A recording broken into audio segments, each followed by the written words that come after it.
Today we are going to learn about double entry system. First of all, we'll come across who is the particular person who is responsible for inventing this particular system known as double entry system. He is also known or else he is an Italian mathematician as well as an accountant who was born in Italy, also considered as the father of accounting. His name is Luca Pacioli.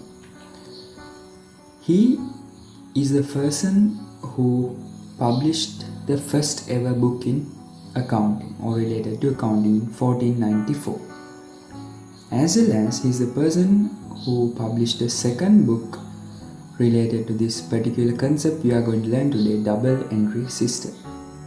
And also you can see here, he is the person who is responsible for some other particular important basics that we are learning in accounting, right? So we'll find out what is double entry system. Double entry system is a particular system.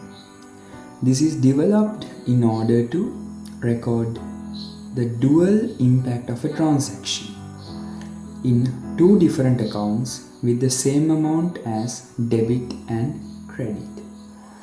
So dual impact of a transaction means, you know that a transaction causes changes to two items in the accounting equation.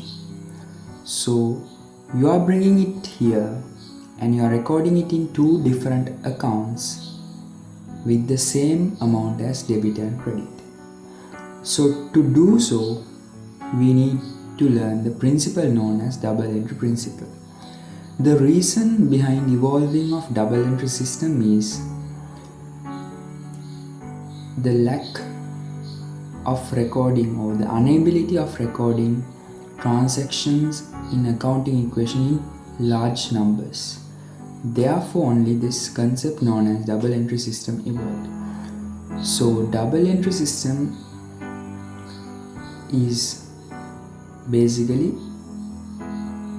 recording the dual impact of a transaction in two different accounts with the same amount as debit and credit. So as I told, this is done according to the double entry principle. So we'll find out what is this double entry principle. Double entry principle is the golden rule in accounting, or else it can be considered as the foundation for accounting. Basically, as you can see here, if an asset or expense increase inside a business, we consider it in accounting as a debit entry. Meanwhile, if the assets expenses decreases, we consider it as a credit entry. Meanwhile, when we refer to equity, income and liabilities, if those increases with regard to a particular business, we consider it as a credit entry. Meanwhile, if equity, income, liabilities of a business decreases, we consider this as a debit entry. So simply, based on this, every type of transactions are recorded in the relevant accounts. So for today, this is it, the double entry principle. Thank you all.